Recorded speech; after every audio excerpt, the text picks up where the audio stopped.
Yo, yo, yo! What's up, everybody? Welcome to a new International Comics Crusaders. I'm your host, Al Mega, with my usual suspects over here, the one and only Dave Elliott, and of course, Mr. Chris Buse. What's up, fellas? How are you, Dave? Everything I'm good? good.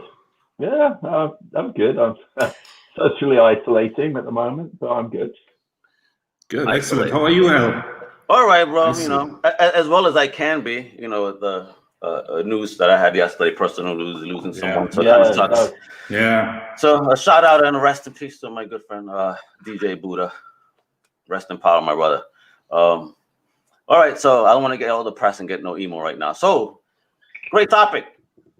There's been tons of announcements this week from the Marvel Disney camp, man. I mean, a plethora of announcements. Insane stuff being announced. The whole Phase 5 of the Marvel U. I mean, more Star Wars news, you know, and we're getting stuff not just in film, but also in animation across the board. So it's going to be a very interesting ride as a fan in the next couple of months with what's going on. I mean, is there anything that you guys are particularly excited for based on all these announcements that go, you know, from like a Captain Marvel 2 to a new Guardians, going to get an Ironheart, you know, and more? I think the reason why we are here and what I think excites us most is the Fantastic Four news. And I have this to say to Mr. Kevin Feige. Look at the camera. Cast John Krasinski and Emily Blunt and be done with it. They would be perfect for Sue Storm and Reed Richards.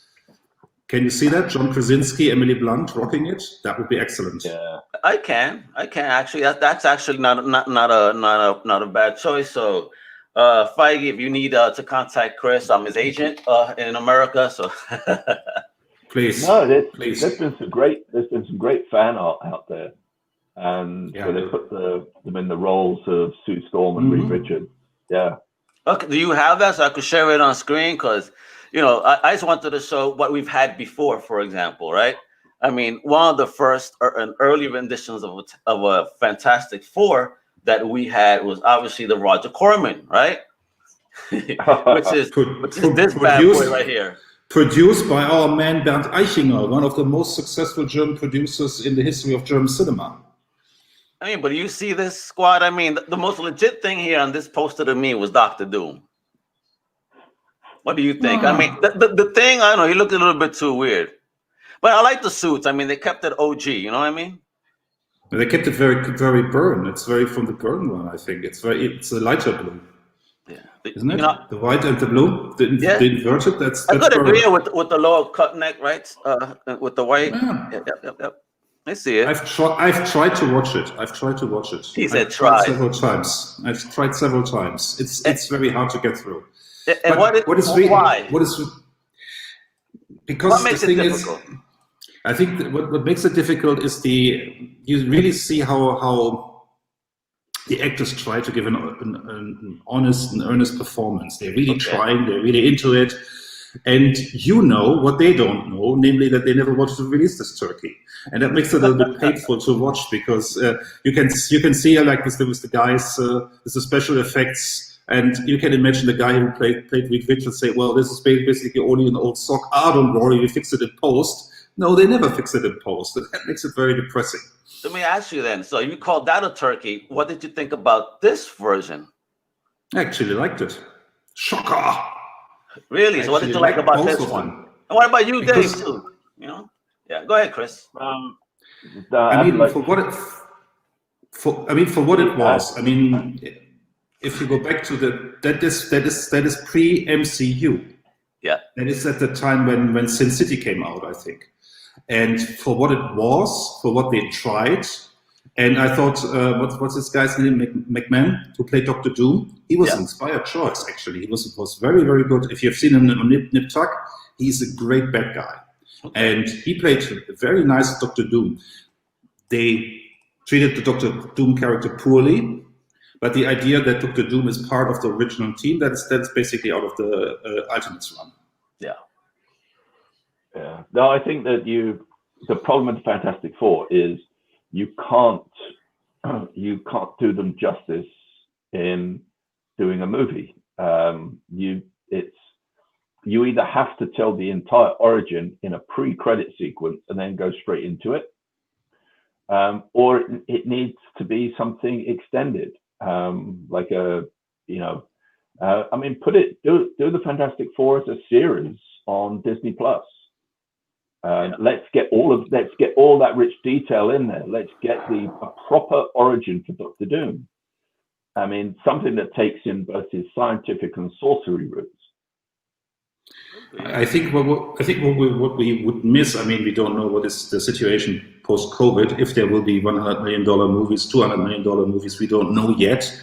After that recent Warner Brothers announcement, we will see. But let's assume that there will be big budget movies. I think if you want to do a storyline like the Galactus storyline, you need those big budgets.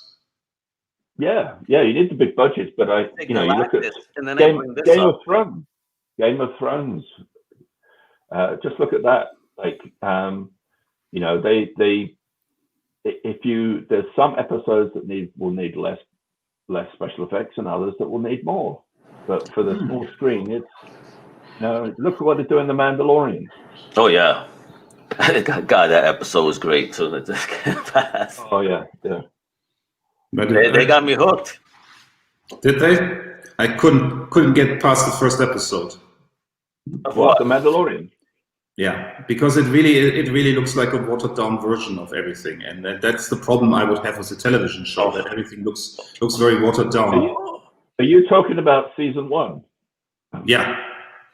All right. So, I got through the entire first season thinking, like, because a lot of people I know were going like, it's fantastic, it's great, and I was like going like, it's all right, like it's okay. The second season, however, is like leaps and bounds, much better. Okay, trust you there. Yeah. Okay. I trust you there. Okay, so you're saying you trust him there, but do you trust Marvel now to give us a proper Galactus? Other than the mess that you see on the screen with that Silver Surfer joint. I think yes, but Galactus is miles away. I mean, if you go with a movie, and I get where Dave is coming from, you say, okay, you can't really do a movie. I mean, I would probably go small, because you really need to focus on the origin story if you go with the movie. And I would probably go with The Mole Man. I would go almost like the first issue. That is a movie in itself. Even though we talked about this before, it feels like 2 stories in one. Even as a kid, I got this. So it's basically, you got this origin story, and now there's this Mole Man guy. It's like 2 stories in one, but you can still make it work. And you build up to Galactus, you build up to Dr. Doom. And I'm very much in favor of a standalone Dr. Doom movie. We talked about this before. That would be great. Yeah. I mean, how do you think this film portrayed it? Because this was the last one. I've never seen it. Well, let me go back a second. Just go back a second. I think if you started the Fantastic Four movie with Reed Richards and Dr. Doom at college, and the failed experiment that Dr. Doom did, which would actually cause his disfigurement, then we follow Reed Richards in the beginning of the Fantastic Four, and then we release the Doctor Doom movie that picks up after that scene. Yes. Then I think, and then you come back around and you have Doctor Doom in the second movie, or in the end credit sequence of the first movie, and then he's in the second movie. Completely agree there. Excellent. Yep. That's how you would do it. Okay, so we've got a cosmic universe now. It's difficult because for the Marvel universe, because they didn't have the Fantastic Four, because they didn't have Spider-Man, they kind of like we went to God. We've been introduced to Guardians of the Galaxy before the Fantastic Four. Yeah. So now we've got the Fantastic Four was what introduced Galactus, but now we've already got these galactic characters. So it kind of makes sense that we see Galactus first in, say, Guardians of the Galaxy or Thor. Yeah, but what I want to see, though, I think Marvel's going to use the multiverse. I mean, that's something that's going to obviously happen. So I think we could still get a proper and get I watch them do some DC Crisis type of joint and just meld the worlds. But I think we'll get a proper multiverse edition of a FF, I think. I think the word on the street is that one of the main bad guys in the background will be Kang. So they're probably also going with multiple futures or something like that. Oh, nice. Yes. Also, that would be a great villain. But Well, a little too early. Well, where time is changed and events change, that creates other. So imagine if the Fantastic Four were never going to exist in the current Marvel universe, Kang does something, and that actually creates the Fantastic Four. Yes. Yeah, As a needed resource for the Marvel, universe. Yeah. Because they are the first family, so give them their rightful place. I also heard. Go ahead. No, I was just going to talk about how, the Fantastic Four really was the family of comics. Like, I heard the latest rumor is that the third Ant-Man movie will tie into the Fantastic Four, and that should give us food for thought where this is going. Because they introduced what did they introduce? The microverse, and why not? Let's go this route. Well, don't forget the microverse was introduced in the Fantastic Four. Exactly. With the Ant-Man. Exactly. It makes a lot of sense to put it this way. And maybe, it's just me speculating or hoping. We saw an older Ant-Man in the 60s. Why not have the Fantastic Four in the 60s and bring them forward in time? Yeah. Now, I will say this is what I remember when they announced Josh Trank's Fantastic Four. And I do remember at the time actually being excited. And when the movie first started, I liked what they were actually doing with it. Because what I liked about his approach was in 1960, when the Fantastic Four was probably, when that mid 1960, when Kirby first came up with the concept, it was like basically we'd had Sputnik. Like, I don't think even Sputnik could hit. It was, we certainly weren't on the moon. So the attack Sputnik was 57, so that was early. Right. But the point is, we weren't anywhere near going to the moon. And so the idea, it was science fiction at that point to go to the moon. And no. Sorry to correct you there, but it's Kennedy's speech. Let's go to the moon, which is around that same time. It's before the first issue of the Fantastic Four. But it was still science fiction at that point. It was science fiction. Yeah. But the idea was there. I think the idea was there. And remember the line in the first Fantastic Four when Ben doesn't want to come on the ship and or on the mission. Sue says, "Oh, do you want the commies to beat us to the punch?" And passive aggressive here. Yeah, it's in the book. Yeah. But I want us to also address this question here, because it's true. But this is also another way to bring in, through Namor. Those are some. Namor is. I saw the question. Namor is a problem because I think the rights are still tied at Universal. I'm not sure if Marvel has the rights. It's unclear at this moment. I think Marvel has. It's like the Hulk. Marvel have the rights to use him. They cannot give him his own movie at this point. Oh, I see. Okay, that's the situation. Yeah, bring him in. Now, currently, again, this is only rumor. The plan is for Namor to appear in the Eternals movie, because that also deals with the deviants who live. A lot of the deviants live near Atlantis. They live underwater. Or you could also introduce Namor in the X-Men movie. Yeah. So, and what they're saying is actually they're going to show a scene showcasing Namor's home of Atlantis sinking into the ocean. Within in the Eternals movie. So we're going to see maybe that the Eternals are the catalyst for the destruction of Atlantis. Okay, so that's what they saw, and they're saying it's confirmed that it's confirmed apparently. Oh, that's going to happen. That's very cool. Right. That's exciting. I could see that.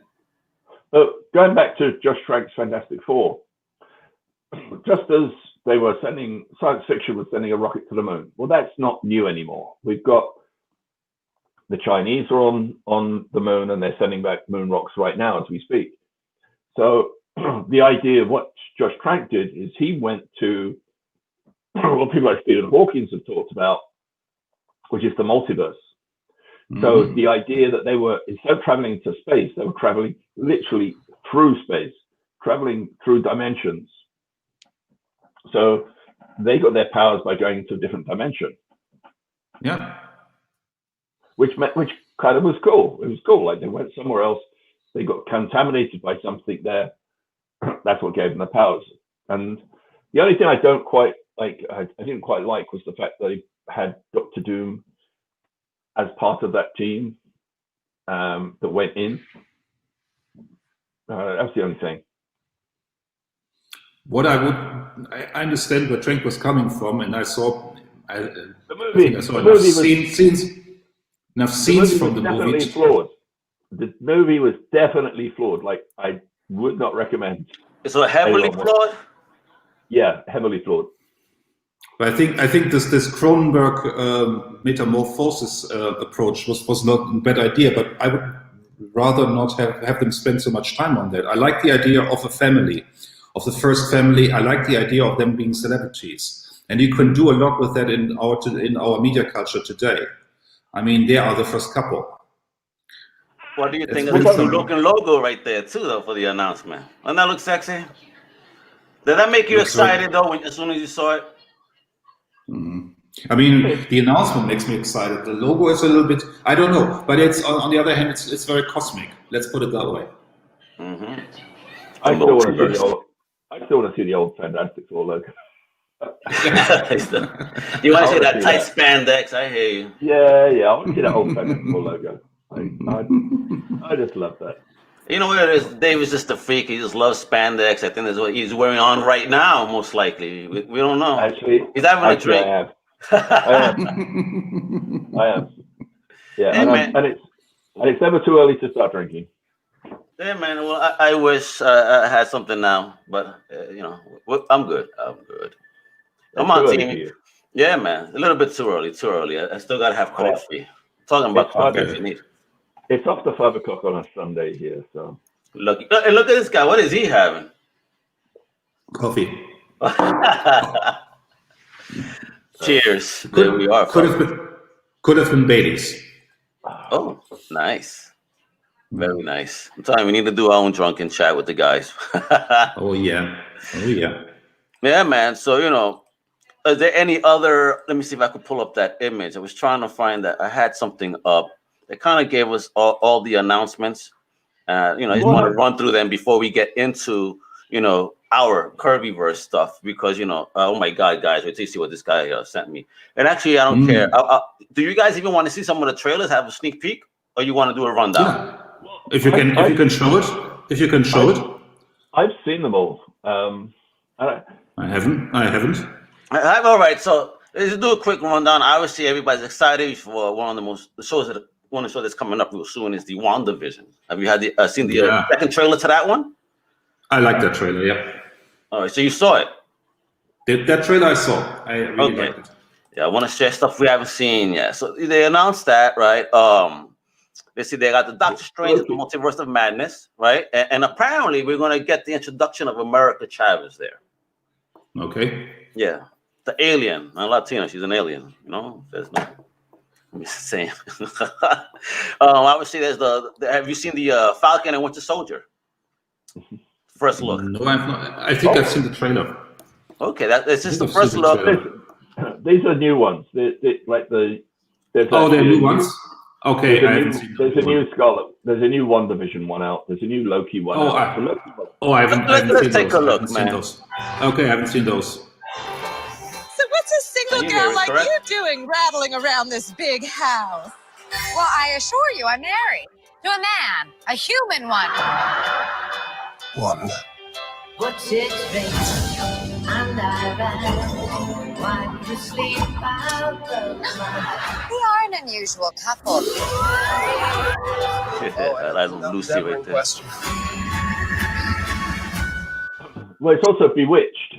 Yeah, right there. Yes, very much so. That's for our old asses. Howdy, neighbors. Hey, bud. Wanda, what's up? Who are you? Monica Rambeau. I don't know. Man. Oh, okay. There it goes. What's wrong here? Wanda, can you read me? Who's doing this show? Do they have a traffic? Oh, my. This is our home. Then let's fight for it. Ah. Cool.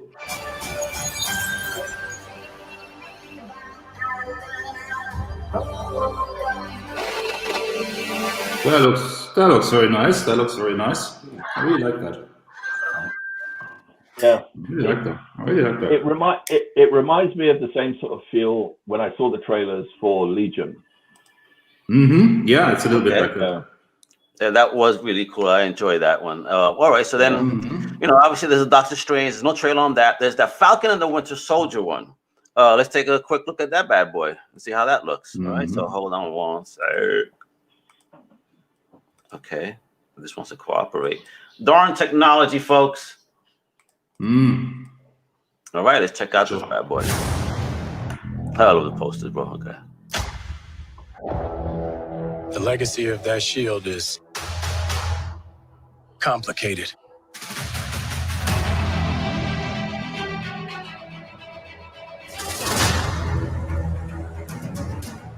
The world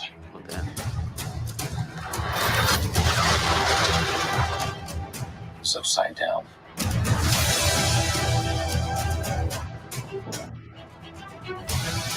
People need something to get behind.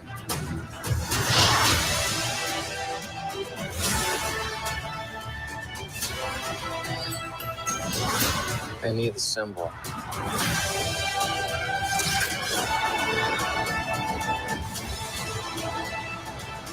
So what's our plan?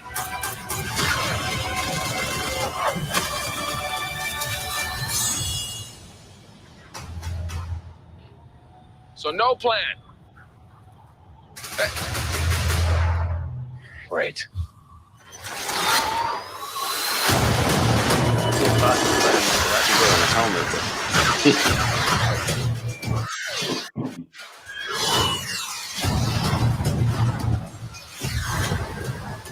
That's pretty fire. I love how you move. Great effects.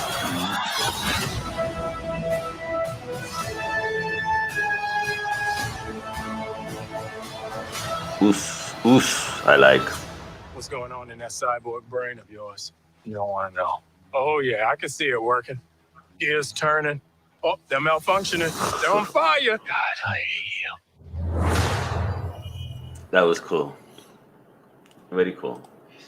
I like it a little bit less. I liked it a little bit less. It was a little bit generic, but the Falcon effects were very nice. They improved on those. They looked very, very good. It didn't tell me what it was going to be about. Exactly. Well, they got to keep us teased. So let's see.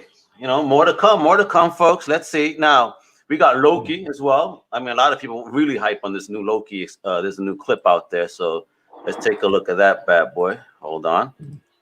I mean, I'm looking forward to this one because I think Hiddleston has been great as Loki. And I'm happy that, you know, again, they're not changing the character. They're carrying him over to do a show. I'm excited about it. You know what I mean? I look forward to this one as well.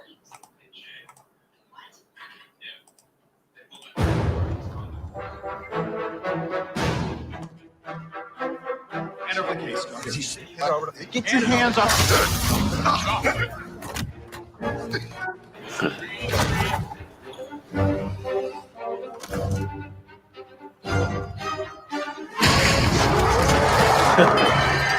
Oh, man.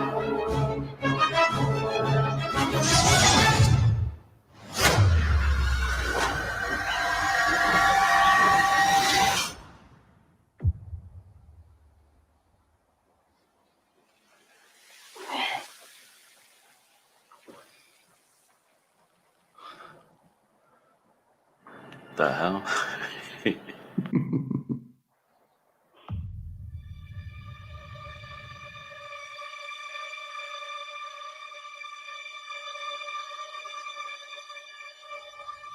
You're taking me somewhere to kill me. No, I'm taking. No, man, this dude silver hair. That was a talk yesterday. But you do like to lie, which you just did. We both know you love to talk. Talky. How long have you been here? I don't know. It's hard to say. You know, time passes differently here in the TVA. What does that mean? You'll catch up. Yes,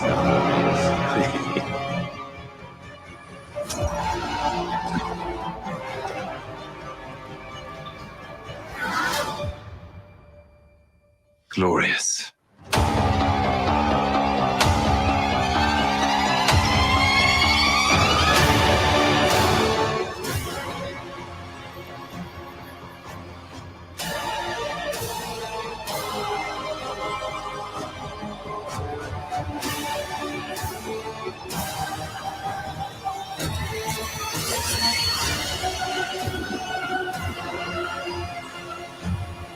Is that Natasha?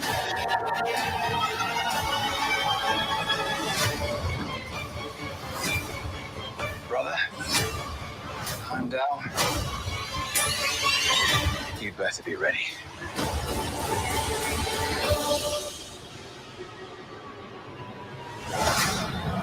Oh, damn.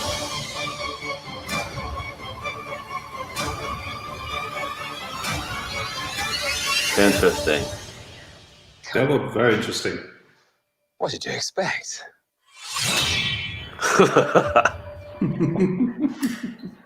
That certainly looked interesting. That looked like the most fun one thus far of what's going to be coming out on their slate, at least in my opinion. That looks like hella fun, man. Hella fun. Yep. Let me also change my audio over here because it's acting a little weird. So let me make sure I could, yeah, should be fine there. Change it here. Good, excellent. Sorry? Okay, so now we saw, oh my God, the What If series. Anyone into that concept? No, I have not seen it. No? Do we have a trailer? Do we have a trailer? Yes, we do. Yeah. Yes, we Excellent. Yes, now these we are all, are they all going to be animated? That I'm uncertain of. Either or, I'll take it. You know what I mean? Oh yeah. It's gonna be. I think it's really dope. I love the original first run of What If. I had the whole run at one point, but economic times, man. That was excellent. Yes, it was. Let's do it. Space. You guys hear it, right? Time. Mm-hmm. Yep. Reality. It's more than a linear path. It's a prism of endless possibility. Well, that doesn't sound ominous at all.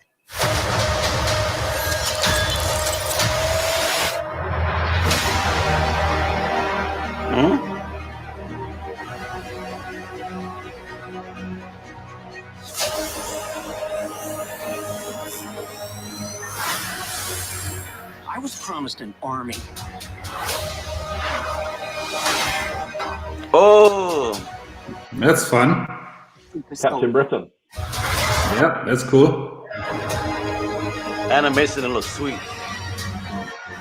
Cool. You sure don't seem too freaked out about all this, kid. What you doing out there all by yourself anyway? Exploring the world. Sounds fun. But why stop when we can show you all of them?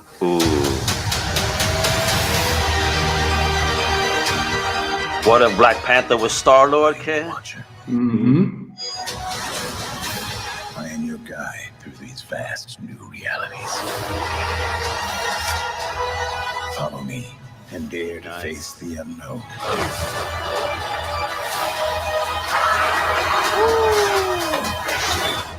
Marvel Zombies? The question. Yeah. Interesting. What if? Give me the tour.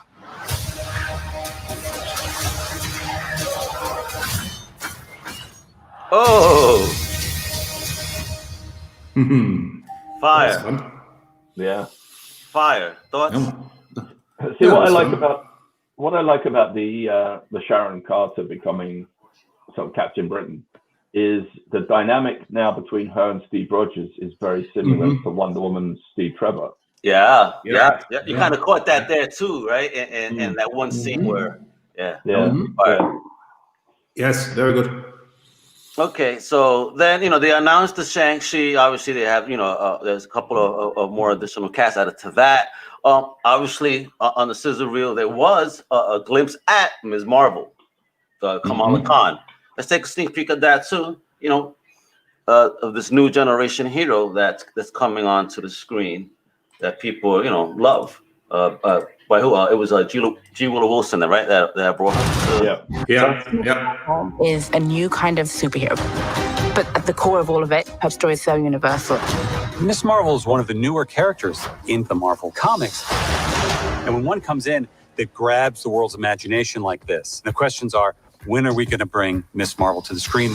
When Miss Marvel first came out, we had such an incredible reaction. It was so incredibly popular because everybody could see themselves in her. I never saw a young teenager of color, specifically a Pakistani, in a comic book. Are you kidding? Promise you'd be cool. I am cool. The casting process was vast. When we discovered Iman, we knew that she was Kamala Khan. It was unanimous decision. Yeah, I can't comprehend this right now. And then, of course, we've got a really incredible team of directors, Bilal Fallah, Adel Al-Arabi, Mira Menon, and Sharmeen Obaid-Chinoy. And all of them are taking the material and elevating it. So human. It's about a teenager figuring out who she is and about relationships. Family and friendship is at the heart of the MCU canon. That's what's so exciting about the story that we're bringing, is that we're going to introduce you to a new family that's also going to be part of the wider MCU. Yeah, makes sense. Looks good. Yeah. It looks good, and I love that fact that they're using, diverse directors, to represent the show. That's fantastic. Definitely. Bring a real message, really true. Yeah, they really need to, because I have no idea about that culture. I'm excited to learn more about that culture. They tell the story. Agreed. Now, obviously, how do you guys feel about the announcement of She-Hulk coming to Disney Plus? But it's a comedy. Yeah.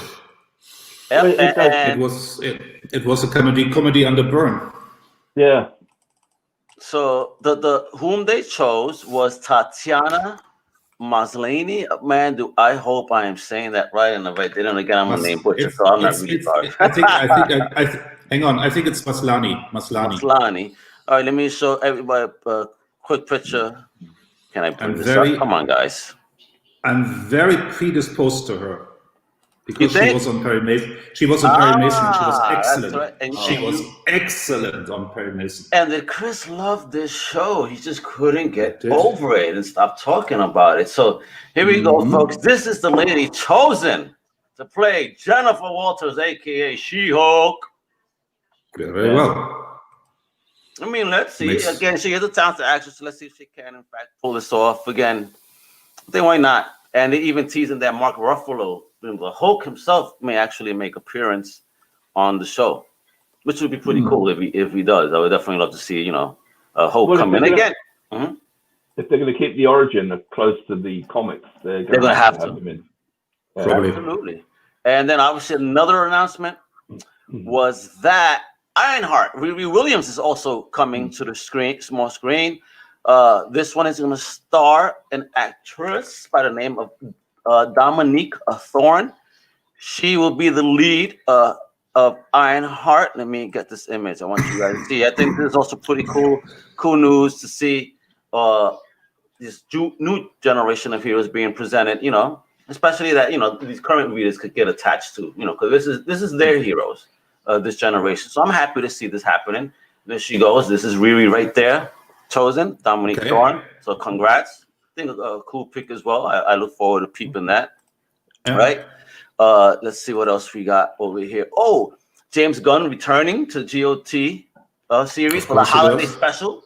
So I'm happy that we're gonna get back the master of the Marvel Cosmic in the driver's seat. I'm excited.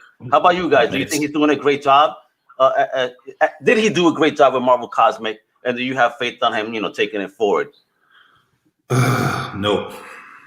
No? Because no, definitely not. Because I liked the first Guardian. I hated the second, and I can explain in great detail why. But let's leave it at that and say, if you look at what the Russos did with the Cosmic Universe, that was much more my bag. I don't like this jokey, and all of a sudden it's serious. I like a more serious tone, a more consistent tone. I wasn't feeling the second Guardian movie at all. Oh, okay. Then you would hate me because I actually liked it. I thought it was funny. It was a fun movie. I had a little bit of everything in me, so I found it fun. I know a lot of send a hate mail, no problem. No, it's absolutely fine. I think my opinion is the more unpopular opinion, but I think when you look at the Gamora relationship with her sister, that is a serious topic. That is abusive, an abusive relationship as an abusive father, and this was all played for jokes. Yeah. Star-Lord was missing his father, and it was all David Hasselhoff jokes. His Azat's father died, and it was all jokes. Or at that moment, God expected us to take the movie seriously. Oh, but it was all jokes. No. I think he's one of the most overrated directors. He's very talented, but he has a very big tonal problem. He feels pressured. I'd like to see a very serious movie from James Gunn. Gotcha. Let's see if he can pull that off. I don't know. Me personally, if you look at the difference, I think if you look at the difference between the Marvel and DC universes, Marvel's always, it tries to keep, it likes to get serious, but it pulls out with a laugh and then goes back in and then pulls back out for a laugh again. And I think I'm sure they probably talked long and hard about the approach for Guardians. And I think with Chris Pratt's background as a comedian, it made more sense to go on a more tongue-in-cheek, lighter approach to it. And I agree with you that the relationships are abusive with Gamora and Nebula. Nebula, yeah. And I also agree. It's like the search for Peter for his father and the loss of his mother.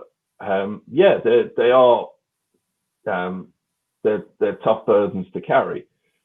But I think again, if you look at the way Peter actually managed to survive in that world, he chose that sort of smart alecky, smart ass, throw a joke. That's how he survived in that world. That's how a lot of people who are picked on at school and are bullied, that's how they survive in our world.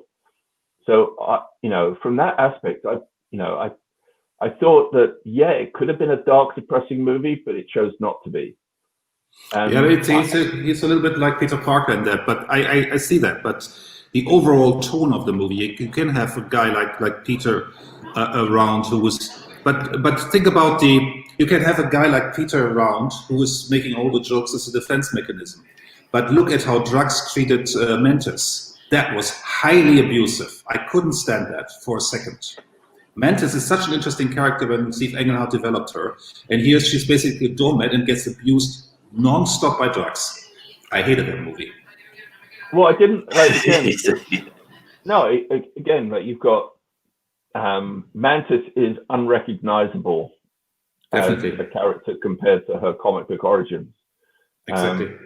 She's played very simplistically, almost to a point there's almost no depth to her. And only a little tiny snippets kind of come out. And again, I think that's the problem of you have an ensemble cast telling a story that's part of a giant Milo, part of a giant tapestry. So you kind of have to, I think it's almost that thing of, says that it's the problem with the Marvel Universe. As I find the movies incredibly enjoyable. I enjoy them. They're great fun. However, I personally, on the other hand, would actually like them to have slowed down a bit. I think with the advent of Disney Plus, I'd love it if a lot of these stories we could get to see some of the stories we missed because we were in such a hurry to rush to Endgame that we missed all these other great potential stories that you could have told with the characters that we leapt over that story up because Do something like a Marvel fanfare type of show, right? You know what I mean? Different story, Marvel team up, something. Marvel Tales. I think what the Guardians movie, if they need fixing, it's very easy, because if you look at what made Endgame really good, I mean, apart from the Russos, was Marcus McFeely, the screenwriters. You had the same screenwriters on all the Captain America movies. And coming back to Sharon Carter, if you saw the TV show, they wrote the first couple of episodes of the first season, and they were really good, actually. Yes, it was. It was very, very good. It wasn't a show that wasn't given a chance, unfortunately. No, it lost a lot of steam in the second season, which was not very good. But I think the overall idea, if you have some input from a more serious screenwriter team, there was humor in Endgame even. But if you rein James Gunn a little bit in, and it's not joke all the time, you will get a better product, I think. But don't forget, again, I don't want to come off as being sort of James Gunn, massive defender, but he was tasked with Guardians of the Galaxy being a movie that had no recognizable cast.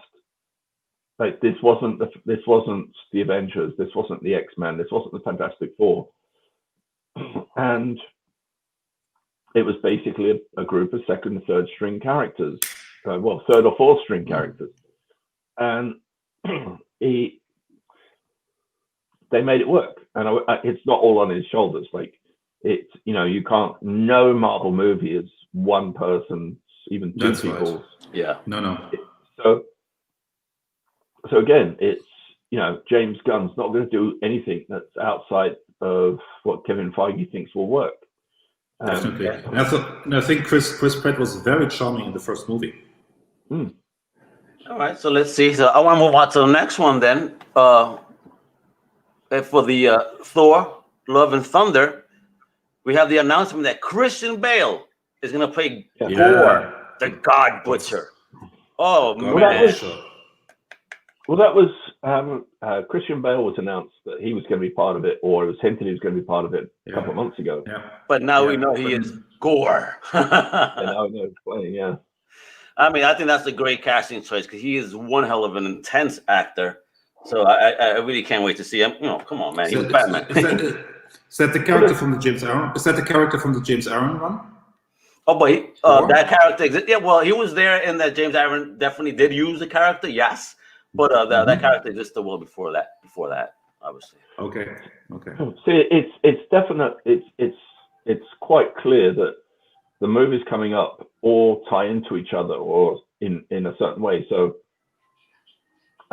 Thor seems to. I think Thor is going to dovetail into Guardians of the Galaxy. I think Ant-Man's going to dovetail into the Fantastic Four. Spider-Man and Doctor Strange are going to. I think Spider-Man's going to lead into Doctor Strange, or the other way around. One or the other, yeah, because I see a lot of the announcements of the Spider-Man, if you will, are coming from the Doctor Strange movie. I really like the team up of Scarlet Witch and Doctor Strange. That makes total sense. That's a great team up. Yeah. And what about the news that Marvel Studios will honor Chadwick Boseman's legacy as T'Challa and not actually recast? And the emphasis now for the second Black Panther film will be the greater world of Wakanda. Thoughts on that? That's probably the smart way to do it. Yeah, a lot of people are complaining. They saying that they don't believe that Shuri, even though it happened in the books, based on the actress physicality, unfortunately, is what they're looking at, because fans are dumb like that. But they're looking at physicality, say she is not going to fit that role. They say if you want to bring in Shuri and maybe even give her the opportunity to be a Black Panther, then recast it. There's been some names out there, but I don't see why not. I like this expansion of the greater world of Wakanda, because that's what Ta-Nehisi Coates did, didn't he? Ta-Nehisi Coates really explored the world of it. So I think it's pretty cool to get a greater cast of Wakanda. Yeah. I'm digging it. I think Kirby would be proud. They can have their own Avengers team of Wakanda warriors, whatever. Can make an interesting story about this. Well, Kirby did that. I think it was the Kirby Commandos or the not Kirby Commandos. There was the Black Panther run. Yeah, and his Black Panther run. There was the Panther Brigade or something like that. They were called something like that. Yeah. Yeah. And why not? make it a little bit more cosmic, open it up to the cosmos. That's what Kirby did. Well, don't forget, there is the origin of where the adamantium came from, and possibly being from extraterrestrials. So you mean the vibranium? The vibranium. Yeah, vibranium. That's it. Yeah, so, vibranium. Yep. So what if someone was coming back looking for it? Yeah, it makes a lot of sense. Huh. And I didn't know that apparently there was in the run, Black Panther once allowed a dying Spider-Man to eat that herb. Huh? Shouldn't he be? Huh? That's crazy. I wasn't aware of that. Yeah, I'm trying to find out the name of the team that you're talking about. See, because they have but they do. They're listen. Wakanda apparently is the foremost military power in the Marvel Earth. They have their own Wakandan army, navy, air guard, combat armor. Has an own intelligence system. See, I want to see the name of the group. That's what I don't find. I just want to confirm it because it does sound right, the Panther Brigade, but I can't find it. Well, Panther, no, it's the Panther coat. What, Gorilla coats? Yeah, there's a lot of coats. If you do a search for just the Black Panther Kirby covers, they actually appeared on the cover to one of the issues. That was a great run that I think people should, well, I mean, probably too late right now to get it at an affordable price. It'll be insane. Well, if you're on Comixology, they're all free. Exactly. Oh my God! Actually, what I see here, baby. Okay, I have to share this. So, I don't know if this is the squad you're referring to. Okay, but the squad that I see shown on one of the covers. Okay, and this is the Kirby cover, and of course, obviously, we're diving into the Black Musketeers. That was it. That's the one. The last hope. Last hope for the Wakanda. That's pretty cool, though. Look at Kirby's art, man. Absolutely, great art. These robots and everything, but the Black Musketeers. Actually, the first time I heard about that, I like the Panther Brigade better. Yeah. Come on, for the Panther Brigade. But we're talking Kirby. We're about to get into Kirby, man. How would Kirby feel about all these announcements? Because I was seeing a lot of the announcements are a lot of Kirby-based projects. Eternals, Black Panther, so many things. Thoughts here? I think it's probably the saddest thing about it all is I think he knew what was coming. And it's just sad that he never got to see it. Gotcha. And I think if he had lived to see it, if he'd lived as long as Stan, we'd see him get more credit for it. And I think I'd love to see when Marvel do their Fantastic Four. I hope that whether it's a titles at the beginning, but they really do something to acknowledge Jack Kirby. I would like to see something like a camera using actual footage. If you do like a flyby, somebody in an office drawing happened to be Jack Kirby, something like that. Well, Dave, did you post that, Dave? Or did the Fantastic Four pic you posted? It looks fantastic. We should share that. Which one? I think in the Twitter chat. Okay, in the team chat. Go ahead. Yeah. Where is it? That looks fantastic. Oh, okay. Let me bring this. Oh, damn. Hell yeah. All right. Very good. You're in for a treat. So the FF4 rumor. Now, it's fan art. This is fan art. Okay. Gotcha. Hold on. I got to rename this bad boy. Just fan art, folks. Don't get too excited now. Who are the other two actors? Who's the guy for Johnny? Get a little bit excited, but. Who's that guy? Who's that guy for Johnny Storm? I can't recognize the actor. The pretty boy actor. What's his name? Forget his name. Here we are, folks. There we are. Thoughts? Very cool. Thoughts, folks. What do you think if this was your new FF? I like it. The only thing I don't like there is the thing. Yes, that was my thought as well. I would like to see. You want to see the Roger Corman thing there? I know. Right? No, I want to see Jack Kirby's thing. Yeah. CGI. Give me the Jack Kirby, Joe Sinnott thing. Okay. So you wouldn't mind the CGI thing? You don't want to see a dude in a costume then. No, I don't want to see a dude in a costume. I want to see a CGI thing. So do some dude in a green screen suit and go ahead, bro. And I want to see Jack Kirby's thing brought to life. That's what I want to see. Exactly. You want to see that man, that monster story. Yeah, it worked. I mean, it worked very well for the Hulk. I mean, he looked very, very cool in the last movies he was in. Yep. No, that does look good. I mean, that cast does look like it has a lot of potential. So that'll be fun. I think Kirby would have loved that. You know what I mean? Yeah. Yeah. Now, guys, I'm gonna have to bring up some stuff here, you know, because my man Dave went nuts today. Oh yeah. It took me like 5 minutes to get to the link. You know, so I'm about to do a nice little screen share, just images. But this is the wonderful world of Kirby. It's excellent.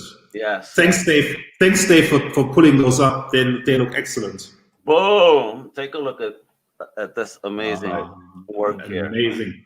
So, in his mind, Dave, you gave us a roadmap with these images. So let's take this journey.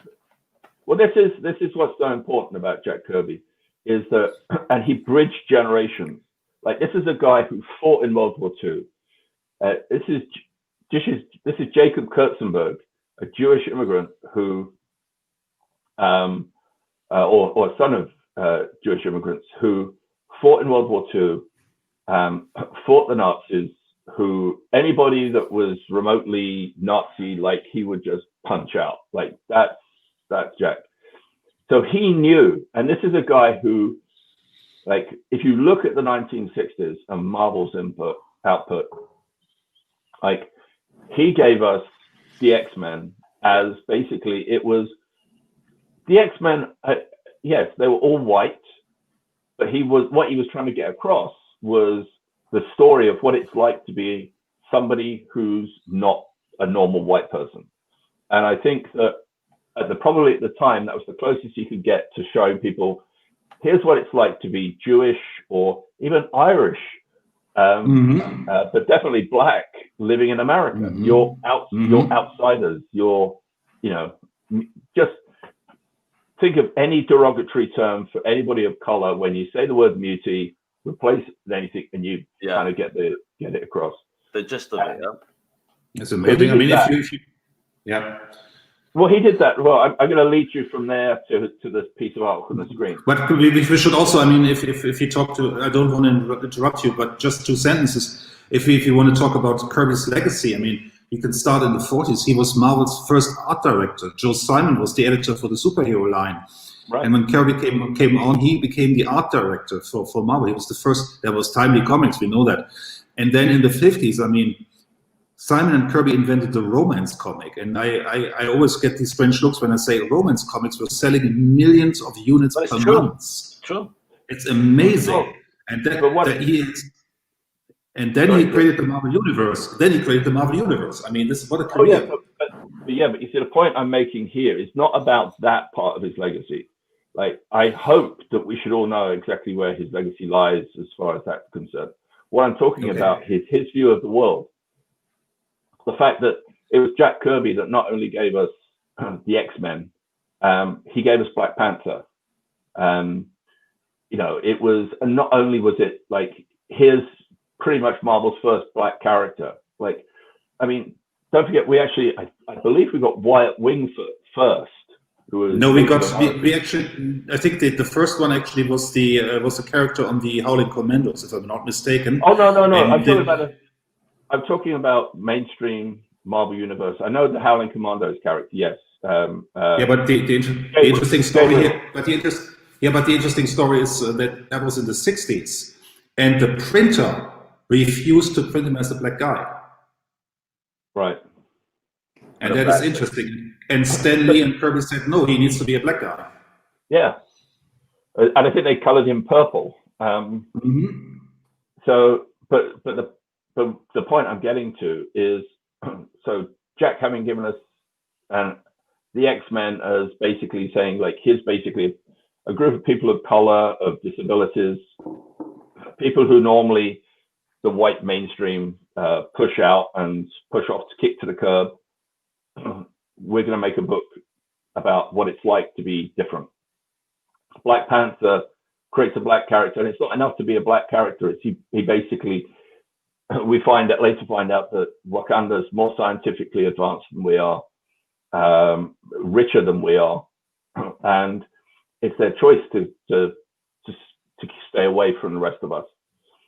And then when he moves and goes to DC, what he's doing is he's showing us how he saw it. He saw it on the rise. It's not like he foresaw Trump. He foresaw everybody that's come before Trump. Here is the birth of fascism. You know, it's the kingdom of the damned. And it's all wrapped in Disneyland.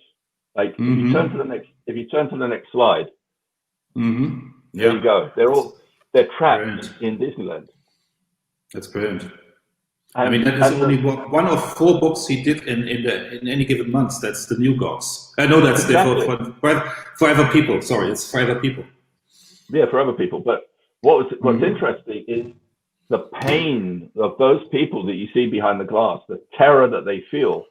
It's Desad, who's one of Darkseid's right-hand men. He feeds off that pain. He feeds off their terror. He feeds off their fear. And that idea of that concept of just feeding off terror, of pain, is just like, it was just amazing. Like almost like amazing concept. Yeah, it's like basically he's like a vampire, except he feeds off fear rather than blood. But then not only that, like when you we all know what Darkseid looks like. But for Darkseid to be someone who can walk, basically, he can walk around Disneyland. He can walk around Disneyland because if you go to the next couple of slides, what we see is Darkseid arrives, but he walks out. He goes out amongst the people there, and they just think he's one of the characters there. Like they're not scared, but it's the children, it's the kids who recognize him for what he is. The adults don't just think he's a guy in fancy dress costume. They feel the vibe of evil. Yeah, the kids, it's always the kids understand. And just look at this art. Look at this art. I mean, the art is mind-boggling. It's amazing. Just look at it here. These people are on the ride. This man is just trapped. And they're like, oh, look at this. What a cool display. But this is, you see, a display of agony. See, this is the thing about Darkseid as a villain. Darkseid as a villain is there for the long haul. He's not a villain like Dr. Doom that you defeat at the end of one issue and he returns next year. Darkseid is the master manipulator. You face Glorious Godfrey. Yes, they can defeat Glorious Godfrey, or they can defeat Nesad, or they can defeat Mantis, but they never defeat Darkseid. And that's the thing. It's like Darkseid is, unfortunately, Darkseid was reduced to this villain where Superman ends up having a big punch up with him. Yeah. That was never going to. That's not Darkseid. Darkseid doesn't he's never going to sort of get down to that level. He's going to have someone in front. And as we know, his power is enough that he could just make Superman go disappear. He could kill him, or he could send him to another time. Yeah, look at Glorious Godfrey. What a ill character in a sense. I mean, and look how he has these people just basically hypnotized. I mean, this is a great page by Kirby right here. I mean, look at that quote. That's a crazy quote, man. Being used. Oh yeah. I mean, look, you could have all of those people in there. You could actually just draw MAGA hats on them all. And, and absolutely. And Glorious Godfrey just. I mean, he looks like Donald Trump anyway. Let's go back over there. Look, a good look at Glorious. Look at that. Yeah, I wasn't about to say that, but Dysart reminds me of a certain lawyer.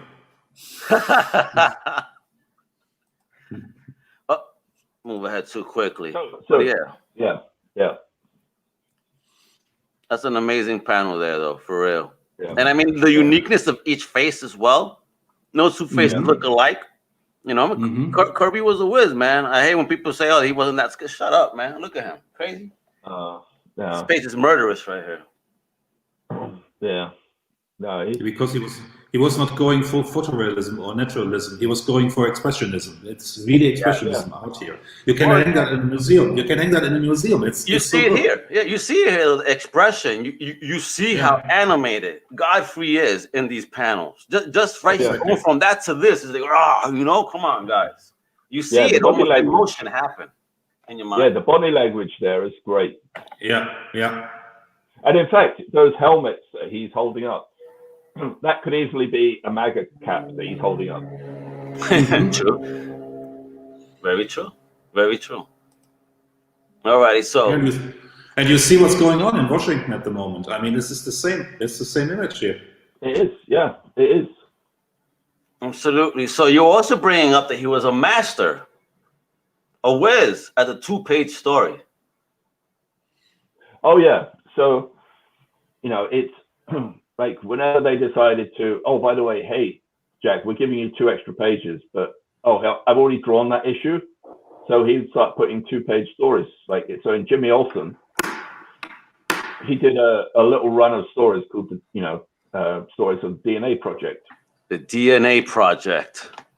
What does that stand for?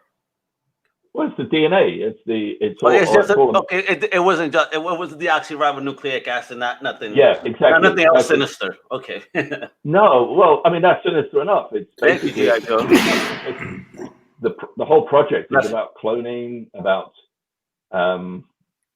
creating new creatures, new things, playing with science.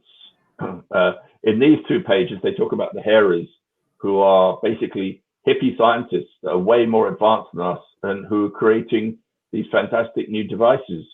The hippie scientists. And if you a little aside, if you think this is outlandish, wait for my new column on Wednesday where I tell you that at the same time when Kirby drew this, the CIA was conducting experiments into people with paranormal activities. In all seriousness, they got the government to pay for this. What? They were testing people for telekinetic abilities because they got word the Russians were doing it. Too funny. That's crazy. Oh yeah, God, yeah, I forgot all about all of that. That was a big thing years ago. Mm-hmm. But anyway, these 2-page sequences were all little tiny stories what it did was none of them related to the characters that were in the main run, but it basically gave you a greater depth of the history behind that world, what they were up to, what things they'd discovered. A great way of expanding your universe. Look, without absolutely. The DM alien. He also did this, and he also did this with Mr. Miracle when he began to tell the stories of young Scott Free. That's right. Yeah.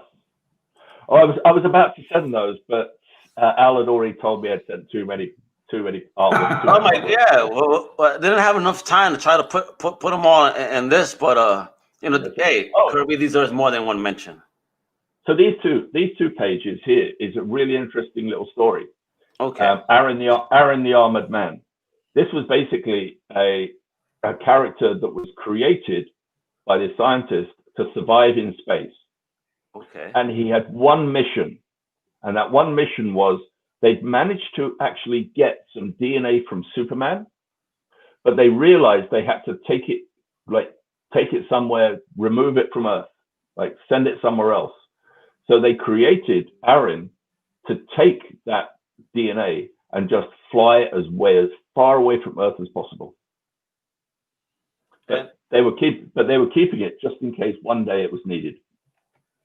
So, in all theory, if you will, if we're talking about continuity, even though they eliminated, but in a sense, Aaron is still flying in space with this DNA. Yeah, I'm surprised no one's done a story. This would be a great character.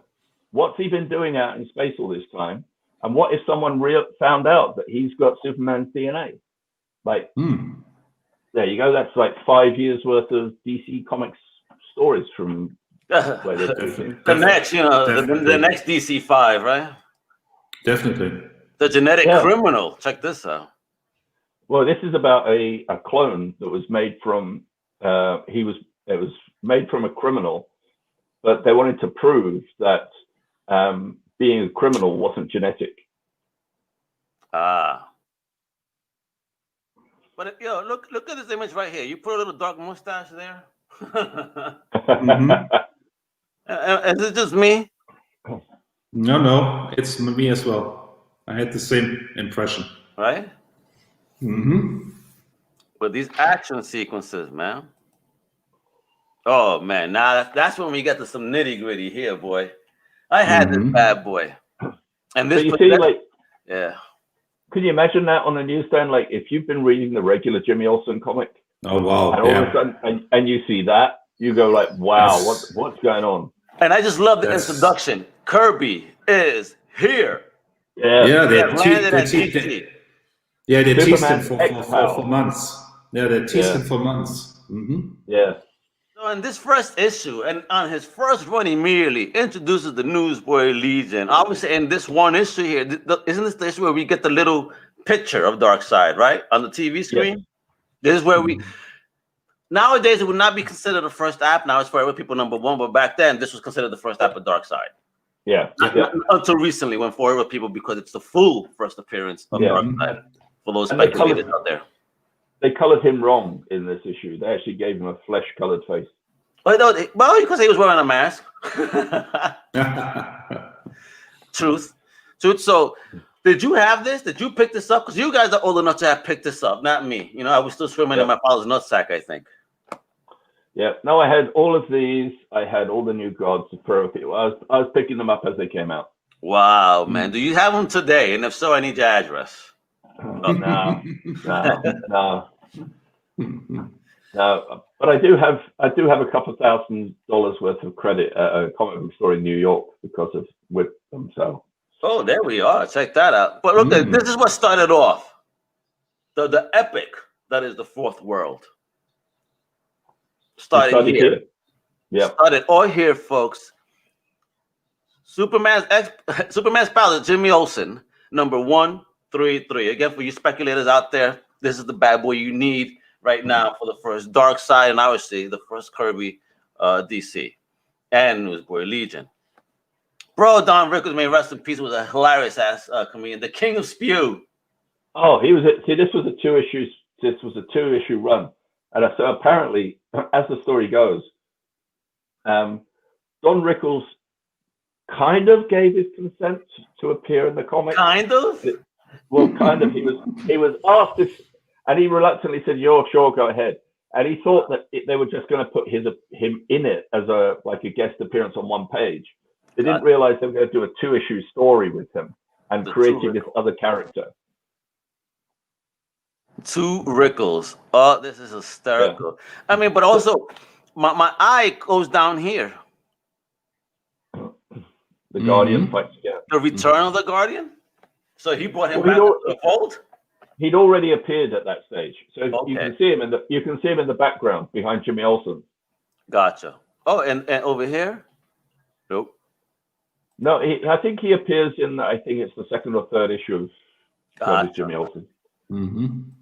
Yep. This is, I love this cover because there's some shit I like about Jack. Kind of use real imagery and then have the comic book art. But I mean, I wish we could have covers like this again. Yeah. And don't be a chicken. Read all about Doomsday, folks. Yep. Nice. Oh, this glorious Godfrey again. Yeah, look at this. Trump, you mean? I'm sorry. Hey, yo, this guy doesn't look like Mike Pence. Put some white hair on him on the fly. You know what I mean, right? He does, actually, yeah. Shit. Oh, this is hysterical. All righty. And look at here. Yo. I mean, this is the Newsboy Legion. These boys have some tech, son. What's going on here? Explain. So basically, the Whizwagon was a gift to them from the project, the DNA project, because their parents, the original Newsboy Legion, was running it. And this Newsboy Legion that you see here, with the exception of Flipper Dipper, are all clones. All of them? Okay. Yep. Clones of their parents? Yep. Well, that's not their parents. The so-called parents, bad. Okay. But they're clones of those others. All right, bad. Interesting. Yep. Hey, man, what is this? Think about the concept. The concept is amazing. See? Yeah. Man. Jack Kirby was ahead of his time. I mean, he should have been a scientist. He would have been dangerous, boy. Well, don't forget, I think that as Star Trek proves, and I think comics are the same, a lot of scientists, because, a lot of comic book fans are nerds, geeks. They're the ones that kind of are loners. They're doing their homework at home and they've got no friends or very few friends. Yeah. So they get into comic books. So it's not a surprise that we find that later on in life, they've got ideas they've got from their favorite TV shows or comic books that they want to bring to reality. I mean, I still say that my phone is my mother box. It is. Yeah. Takes you anywhere you want to. Visually. Yep. Mentally. Yep. Not physically that yet, except for this. This is something we're going to see real soon, hopefully one day. The boom tube. So is this the first time we see the boom tube within the DCU? No, this is panel. Actually, I think it is. This is Forever People. This is the very first page of Forever People #1. Okay. So it's before. I think it's before Jimmy Olsen, isn't it? No, Jimmy Olsen was first. Jimmy Olsen was first, definitely. First, but that was right after that. So it's probably the first time, actually. But this is the first time we actually saw the boom tube. Yeah. But my reason for enclosing it here is that what was so important in this is because Jimmy Olsen also appears in Forever People #1 along with Clark Kent and Superman. Yeah. And it's a friend of Clark Kent, a friend of Jimmy Olsen's, that gives him the photograph that he gives to Clark Kent of the boom tube. And if you go through the images I've sent, you'll see what Superman sees. Check that out. He uses his microscopic vision to see at the very end of the boom tube. Yeah, he right sees there. what looks like he sees Supertown. And at the end of Forever People #1, the last 2 pages shows it's Superman making a decision he wants to go to Supertown. He wants to go down the boom tube, and he may not be back for a while. But he stops halfway through because he realizes that now's not the time to go. With the arrival of Darkseid, the world's in trouble, and he doesn't want to leave Earth unattended. So he hesitates too long. The boom tube disappears, and he stays on Earth.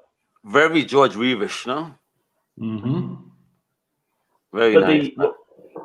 I mean, the Supermans here are actually inked by Al Postino, who is a Superman artist. So he went over Jack Kirby's drawings. Gotcha. Yeah. But now then a few issues later, several issues later, Superman finally gets to go to Supertown. And he travels down the boom tube and he finally gets to go.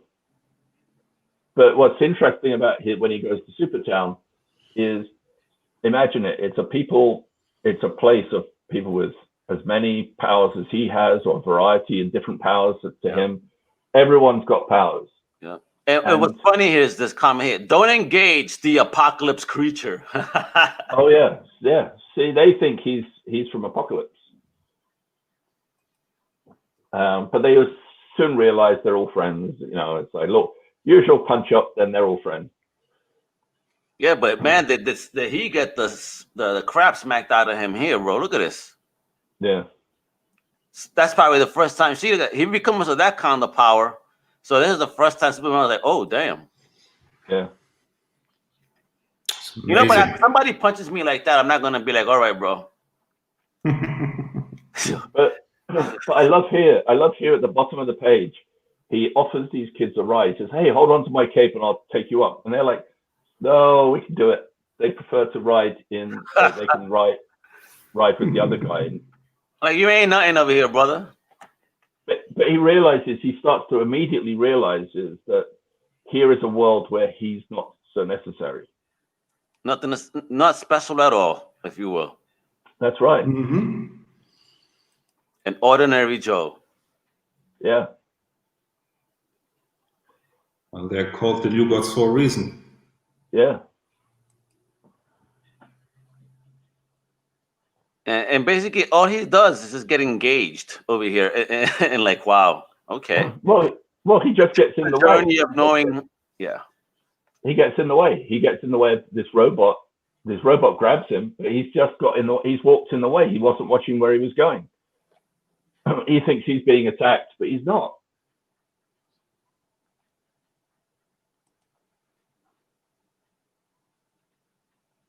It's what, a protonoid? Too funny. And then he gets told off. Oh no, look at him. He's like, don't feign ignorance on out there, you adult. Like, you better learn some respect too. I love it. Love the language. Oh, and here he meets Highfather, right? Yeah, he doesn't know it's Highfather. Oh, really? He just thinks there's some other old dude just chilling there. He just sits down, and he just happens to sit down next to Highfather, and Highfather offers him a way home. Nice.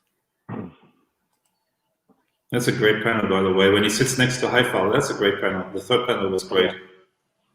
Now this page, these two pages are also from Jimmy Olsen, but these and the previous sequences are one of the reasons why I think that Jack Kirby, despite not having spent much time, like he didn't actually do a single Superman comic. He did Jimmy Olsen.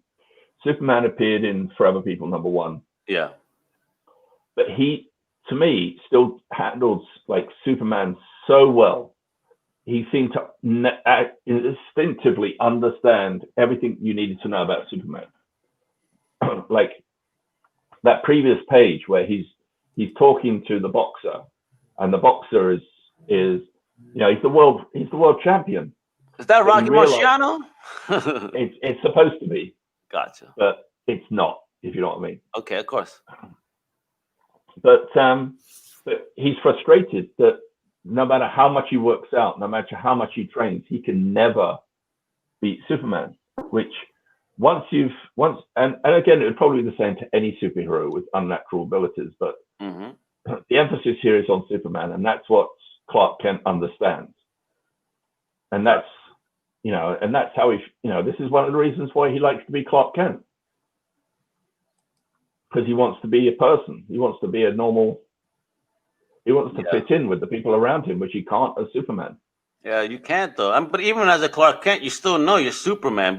So no matter what, you're fake. It's just a facade. It's fake, but it's not. It's also, you can at least get by, and you can exist, have friends, socialize, without anyone expecting anything of you. Yeah. And to him, imagine Superman's always being asked to do things, and Clark Kent is where he goes to hide. Yeah, he's some country dope that no one care about. He's some dude he's some hick. Who cares? Well, it's not that they don't expect anything of him. He's a reporter still, but their expectations aren't anywhere near that of Superman's. Yeah, man. And Clark Kent is, to all intents and purposes, human. See, and then here, this is probably the best first shot of Darkseid. Yes, it is. New Gods #1. It's gorgeous. Yeah. And kind of a dreadful feeling just looking at the image. Like, wow, this is some badass. So good. So good. Yeah. It's amazing.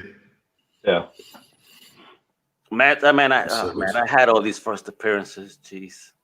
That looks great though, bro. You see right there, look, Al, and if I could just put a little V there, mega. There you go. I can see you in that outfit for next Halloween. Oh hell yeah, why not, bro?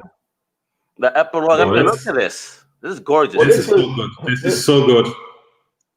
Yeah, this is the opening. This is the opening. Yeah. So amazing. This is after Ragnarok. This is the end of the Marvel Universe. Yeah. So that's the thing. That's the crazy thing, that this could have been the Thor's future. Like, gotcha. I mean, can you imagine? He was. If you go back to what is it, Thor number 131, when he was taking Thor into space. Yeah, that is very interesting. When you had the regulators, these colonists, that was very interesting. And he was in space, and later he met Galactus. Oh, amazing stuff. Yeah. But I love this. The rebirth of the universe here again after Ragnarok begins yet with a new Big Bang. But I think, in a new light. I think Jack started working on the New Gods because he just thought that, like, he's not one of these guys who likes to go back and redo what he's done already. So I think that with, Fantastic Four getting close to issue 100, his run on Thor was all very long as well. I think he just thought, like, right, now's time for change. Let's change it. Let's create new characters out of the old. And it's why like, no matter how people try, no matter what they do with his characters like Thor and the Fantastic Four since, they just end up being pale imitations of what Jack's done in the past. I mean, if you look at, go, Chris. If you look at his run on those 4 books, Jimmy Olsen, The New Gods, The Five Up People, and Mr. Miracle, I mean, there can be no doubt how big Kirby's part was in the creation of the Marvel Universe. Because you see all the roots in the Fantastic Four and Thor, you see it all there, and you can already say, okay, this is where Kirby's going. There is not much Stan Lee in there. There is some snappy dialogue by Stan Lee, but the concepts, the Silver Surfer, Galactus, Thor in space, this is all from Kirby. If you go back to the origin story of Galactus, which is in Thor 170 or something like that, it's amazing. It's a precursor to this here. Gotcha. And I think that a lot of people criticize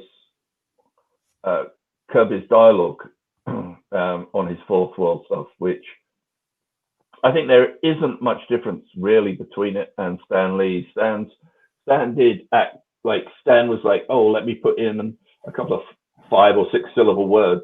Let me put an and and an of in here. Yeah, I think Stan was going for this full Shakespearean style, and I think Grant Morrison said it best. He said, well, basically, this is beatnik dialogue. This Kirby, you have this beatnik dialogue. This is very clever dialogue, actually. This is very jazzy. Yeah. So I think that it's, and there's like that great shot of New Genesis and Apocalypse circling each other. All right, amazing. See, in this I like better. The 2 worlds circling each other as opposed to that one world where half is this and half is that. Yeah. I like it like this. But then you have the fathers who exchange their sons. What a great concept. Yeah, right? Exactly.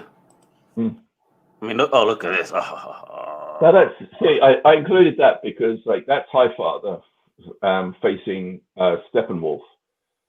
Now that's just like, see, I mean, I don't, it in Zack Snyder's Batman vs Superman or Justice League, when he did that sort of robot-looking Steppenwolf, I didn't mind. Yeah, I didn't mind that he didn't follow Jack Kirby's design 100%, but I think that it should have at least echoed it in some way, nodded to it in some respect, instead of just completely. I mean, I thought what was really great about the Justice League was this scene when this flashback scene when they all attack Steppenwolf. Where you see the Amazons fight, you see this Green Lantern fight. Remember that scene, that mess scene at the beginning? That was very, very good, actually. That was well done. But it's that thing of, why, like, it's that thing of how if someone's powerful, then they have to be made of metal. Like I think the fact that Steppenwolf held his own, if he'd been wearing sort of leather, a cross between leather and metal, but something just not making him look like it was, and from the looks of the Snyder Cut, that he's going to double down on that design. Now this shot was like one of the best stories ever told in comics. Is this story? It's the Glory Boat from New Gods. The Glory Boat. I've seen that story on many lists that say this is the best Kirby story ever. Yeah, it's absolutely fantastic, and it's such a powerful story. So, what is it about the story that makes you say this is most likely the greatest of the Kirby story? Well, that's actually, this is going back to Jimmy Olsen again. This is pretty cool. Yeah, it's basically a scientist called paparazzi, bro. Well, no, the scientist called Dabney Donovan created a world, and basically in his basement. Crazy. And what he did is he had all these projectors focused on the world, showing them old horror movies. And so basically the population, that's exactly who the population turned into. So everyone on the planet was basically either the Mummy, Wolfman, Frankenstein, Dracula, the Creature, etc. Historical concepts. This guy was ahead of his time, boy. Yeah. I mean, look at this Star Wars looking ship here. That's 2001: A Space Odyssey. Mm-hmm. That's from his adaptation of it. Wow, that's gorgeous, though, that ship. Yeah. Yeah. Oh, and Commandy right there, boy. Yeah. I need to see this. This would make a great show. Yeah. Yeah, it would actually. This would make a fantastic show, man, for real. I would love to see this on the small screen only, not a movie, please. No. Well, I'm surprised that it hasn't at least made it as an animated series. Not even, right? It's actually what. Oh, no, you're right. No, I think Commander's made a couple of appearances in. I think it was Brave and the Bold. Yeah, that's it. Brave and the Bold. Yeah, which is one of my favorite. That's my favorite Batman cartoon ever. Yeah, it's very Silver Age. It's very Silver Age. That's absolutely Silver Age. But you could do a very very. I mean, I know it's it's heavily influenced by Planet of the Apes.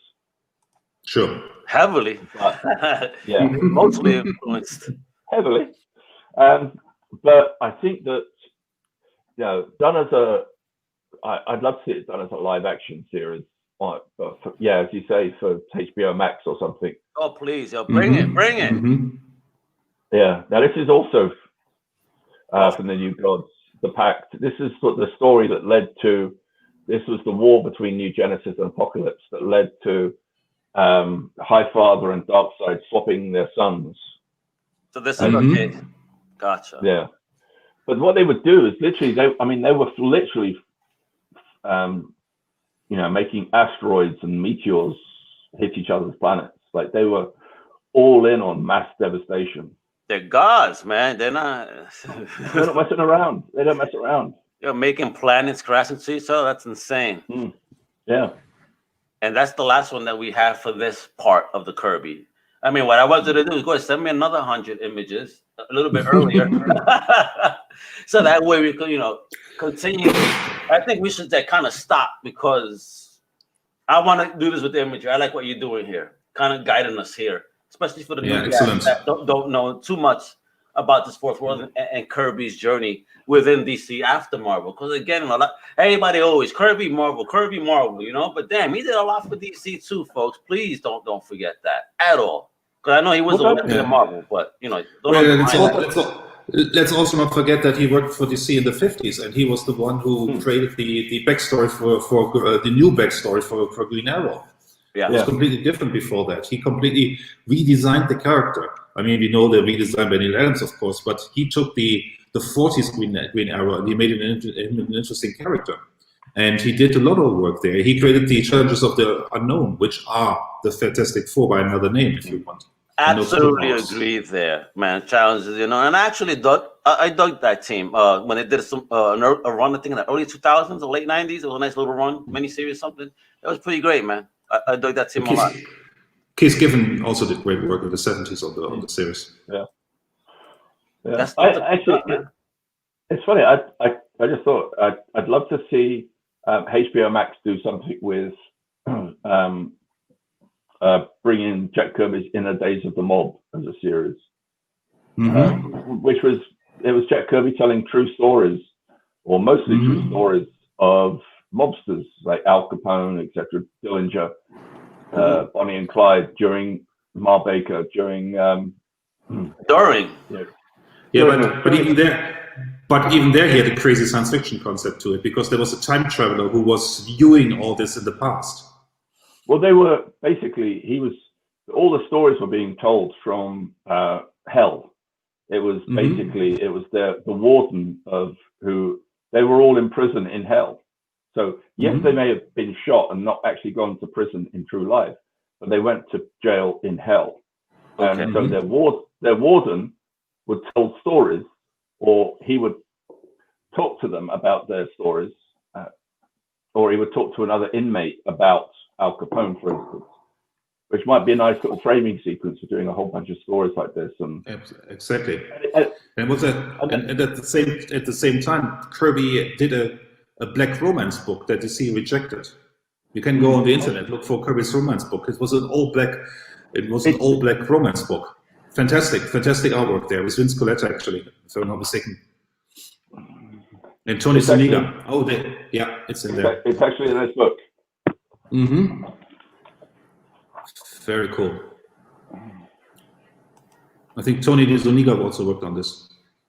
Tony Zuniga did a couple of strips. So it's mostly Vinnie Coletta and it's mostly like Vinnie Coletta. Okay, so they are not a reprint on it, but not original. Amazing.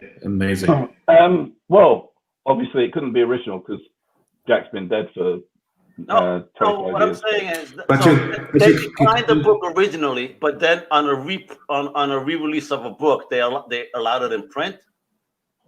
Yeah, I mean, most of this book is technically new. It hasn't seen print before. Wow! And who released that though? Is that DC? A DC? No, this is Tomorrow's. Tomorrow. Yeah. But you can go on the internet. If you can go on, is it Heritage Gallery? You can find all the art pages. It's all there because they completed the book and then DC rejected it. Yeah. Shame on you, DC. I mean, that was the sign of the times, though. I mean, not an excuse, but that's what it was, and that's what people had to deal with. Unfortunately, what a mess! What a mess! As if we didn't buy comics. Exactly. I mean, you could have gotten a lot of new readers. I mean, what's the deal there? Well, the first third of this book is he did two romance comics that never saw print. One was True Divorce Stories, which was the True Divorce Stories. Yeah, I've seen that. Yeah. And then the second third is the Soul Love. Soul Love, yeah. That's the name. Yeah. But he did divorce stories. I'm saying then that he was the precursor to the Divorce Court show. Yeah. It's amazing, man. Kirby was ahead. So he basically invented the romance comics and then he invented the divorce comics. Isn't that great? Man, he was going all out, bro. Well, he divorced Joe Simon and they divorced Stan Lee. That's very true. True. That's there very you go. true. Let's talk about divorce and feelings if you want, people. All right, guys. This has actually been a good episode. We covered, the Disney Marvel announcements, right? We got into Kirby. We're gonna get into more Kirby. I like this split like this. So maybe I think something we should do a little bit more often, where let's cover one topic and let's keep on going the history of Kirby. Just his power in the industry. That it still resonates to this day, if you will. Yeah, great show, David. Thanks for sending this material in. That's great.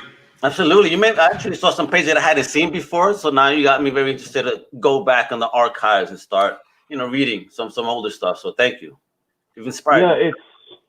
It's worth. I mean, one of the interesting books that DC put out was they did an omnibus of all of Jack's Fourth Ward books, but rather than breaking it up into Jimmy Olsen, etc., they released. As you read through the book, you released it in the way that the comics were released. Yes. Chronological order. Yeah. Yes. So you read Jimmy Olsen, then Forever People #1, then New Gods #1, then Mr. Miracle #1, etc., and it goes like that.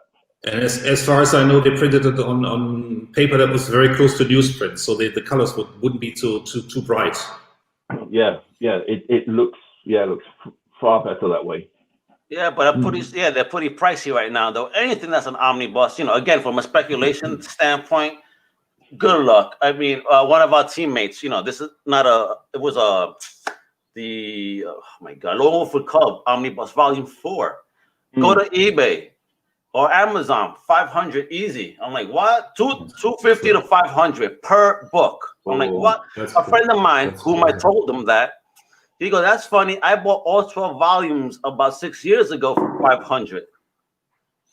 And now I'm like, bro, you're killing it just on one right now. Yeah. So omnibuses is the good way to go. If you're a collector, just, hire a mover. Yeah. I still treasure the first Ditko omnibus, the Spider-Man omnibus. That's the biggest book I own. It's about 1,000 pages. It's all the Spider-Man by Ditko. Oh, man. That's why you keep a hand truck in the house, huh? To move the book. That's true. Broke my DRL driver's back, but it's an amazing book, and it was before they reduced the thickness of the paper, so it's really thick. And the colors are very, very nice. And they even kept the slightly purple Spider-Man costume as it was in the first couple of issues. Very nice. Excellent. Well, I still have most of the comics from I think it was the early 80s when Marvel released a CD-ROM set of all their comics. Yes, I remember that. You got a CD-ROM, folks. It was that DVD-looking device on the computer, but it didn't play DVDs. It would play a CD, a compact disc. Yeah. Yep. No, and then what they did was they scanned the comics. Yeah. They didn't. Yeah. So makes sense. So I have all of those. They pirated their own stuff and put it on a disc and try to sell it. That's cool. All right. Now, what was funny is it never occurred to them that you put it as a CD-ROM and you can just drag it off the CD-ROM, copy it onto your hard drive, and burn a disc and give it to your friends. Yep. And that was the beginning of digital comics, folks, and the end of the CD-ROM. At the end of the day. All right, folks. It's been a great time. No, I was about to say it might be soon the end of the print comic. Yeah, stop because it. Everything is going digital. Yeah, true, but I hope not. Bad idea. Just to give a shout out to them. They're trying to keep the print legacy alive. That's Dinesh, Sam Dashani. Look, I said it right, Dinesh. You should be happy. And Garrison over them. Bad idea. It's only going to be a print publisher. Working exclusively with LCSs. Their distribution model is them to the LCS. There is no middleman. So they keep trying to keep print alive, and they're actually doing good quality books. When I have an opportunity, I'll put you on to which titles in specific they have. They look great, and hopefully, they could help keep the LCS and the floppy alive. Periodical. No, what I see, I think at some point, the good thing about digital is I can try I could buy the first issue of something, see if it's any good, and then go, oh, this looks pretty good. Now I'm going to wait until the trade comes out, and I'll buy the physical copy of the trade because I've read the first issue. Mm-hmm. I don't like buying everything twice. Yeah, that's fine. Why? Yeah. Make it easy on the pocket and on your relationship. Yeah. Stop blowing that money. All right, guys. So it has been awesome. I'm Al Mega with Mr. Dave Elliott, Mr. Chris Buse. And wait a minute, before we leave, Chris, one more tease. When we get in that new column? On Wednesday, learn the secret behind the X-Files and other things. Oh, snap. Only on ComicCrusaders.com. Make sure to check us out. Also, visit my extended podcast family at undercovercapes.com. Follow the ICC team on Facebook at International Comics Crusaders or on Twitter at ICC on CC. All right. And with that, hasta la próxima, mi gente. Much love. Stay safe. Woo!